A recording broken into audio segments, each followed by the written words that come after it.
analysis of this episode. So this episode starts, and we see that how a cameraman is looking into a tablet, and also this scene shows us that both of these episodes were happening at the same time. The difference was that one was inside the lab, and one was outside the Skibidi toilet. But soon enough, the connection gets lost. And we see one of the Titan TV man's small screen, and we see that how a Skibidi toilet comes in and just kicks the shit out of this screen with his rocket launchers. And these aren't the rockets that the toilets normally use, but they probably are a lot better and are made for a special squad that are probably there for special missions like occupying and attacking enemy bases or escaping the scene. But the screen of Titan TV Man soon gets hit by a rocket, and we finally get the answer to why it was broken in the previous episode. But why didn't the screen of Titan TV Man use its senses and just get away? Because we saw in episode 68 part 1 that how the screen can move on its own. So yeah, it looks like that. It doesn't move on its, but Titan TV Man controls it, and he orders it to do the movements and stuff. And in the time the rocket was coming towards the screen, he was busy dealing with other toilets. But yeah, Blood's screen got damaged, and strangely he puts it back on. So why'd he do that? Because the screen is now broken and is completely useless until it gets fixed.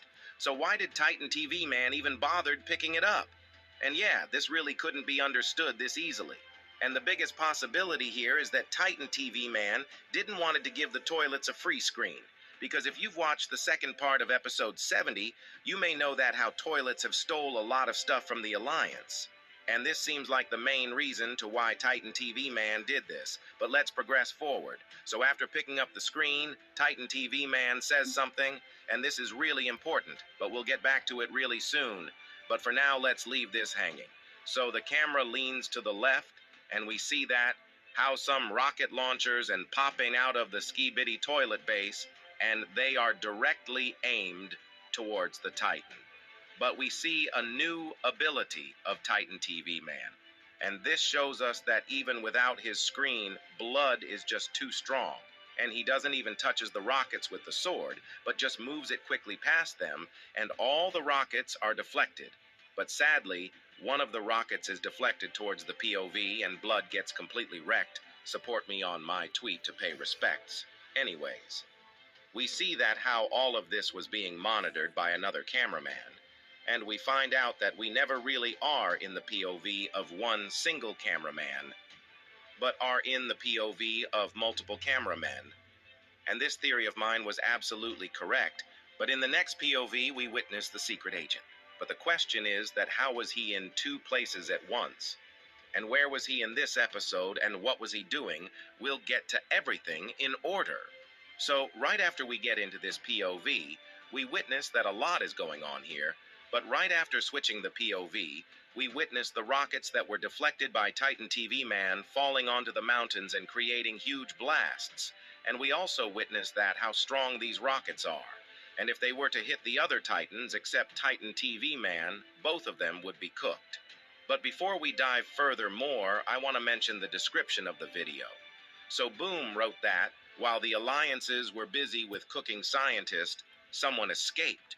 And here there are two possibilities, because in this episode we saw a lot of hidden stuff. And the most interesting thing was this container which was being transported by the two Skibidi toilets, and Boom could be talking about this because the most interesting thing to me was this, but what was actually inside it? And why were the toilets leaving the base with some stuff on them? I'll get all of this stuff in order. But firstly, let's start from where we left the scene. So after the blasts occurs, we actually see a camera helicopter, which is empty, and we also get to see the newly upgraded speaker men, which also have a new dance move. And to be honest, this move isn't as great as the OG one, because that one just hits different from the rest, and it was just a classic. So Boom should bring back the OG one. We also see a cameraman moving around with a gun, and these days cameramen act a lot serious, and speaker man just act foolishly as they did in the previous episodes. Don't get offended, but yeah, they're dumb. Make sure to comment that how you think about them. Anyways, let's pursue. So we some engineers fixing cameramen, and we also get to see the OG cameramen looking at the upgrades of the new cameramen, and all of this is going smoothly until a damaged helicopter comes up, and we see that how an engineer rushes towards it. We also get to see an agent that is sitting down, and he gets up as we get closer to him. And we witness the keypad in the background, and this frame was also leaked around 3 days ago. But soon enough, we witness some Skibidi helicopters taking a container with them. But what's actually inside this container? Why was the cameraman's guns not working on this container? And why were the toilets actually carrying it? We'll leave this for now and move ahead. But after this container goes away, we meet Jimmy, and Bro is looking angry for real this time. And it looks like that we may be getting the G-Man that we had in the previous episodes back, and Bro will now fight with his full potential. And as soon as he was about to arrive, the cameramen were ready to attack. But as they see Jimmy, they all just start running away with their jetpacks. But Bro was angry for real this time, and wanted to kill everyone in his way. And even though G-Man looks burnt right now, he starts attacking. And we see that how the cameraman gets pushed over. And I'm surprised that how this happened, because the laser didn't even hit him. And if the laser would have hit him, then Bro would be dead. It looks like that an agent rescued this cameraman with the help of his jetpack. And as soon as the camera gets back into senses, we really see something that can be called the definition of destruction. The toilets literally destroy every single Alliance member on the scene, and we also see someone that we just met after 64 episodes.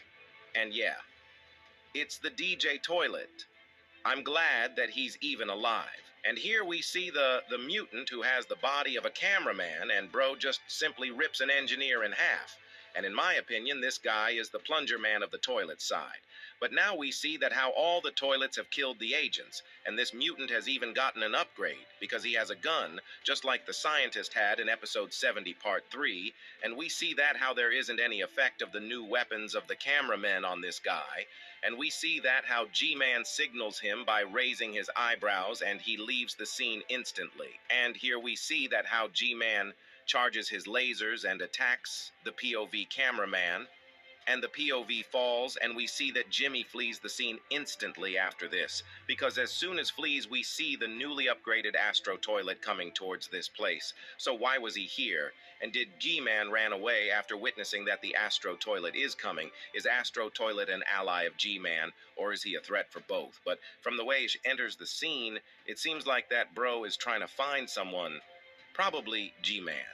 And it seems like that the Astro Toilets in episode 60 did not knew that G-Man was fake or not.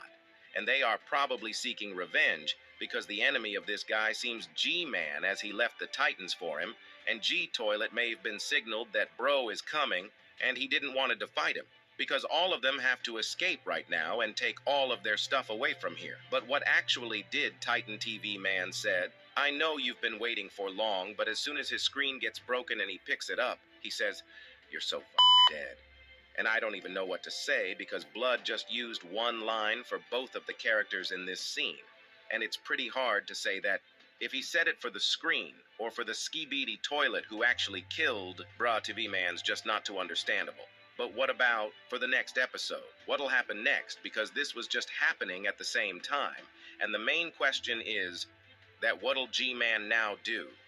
It seems like he's going to go offline more for the next couple of episodes. But who's this cameraman up there? So from far away, it seems like a mysterious figure as it is, and it's also not visible when you get close to it. So it seems like that this might be the secret agent. But how could he be in two places in one episode? And this is kind of mysterious of him. So the most logical answer would be that the secret agent can clone himself and divide himself into multiple copies like the scientist Skibidi Toilet does. But at the end of the episode, we actually see that how the Astro Toilets goes down the way to where G-Man went, and he's way faster than him.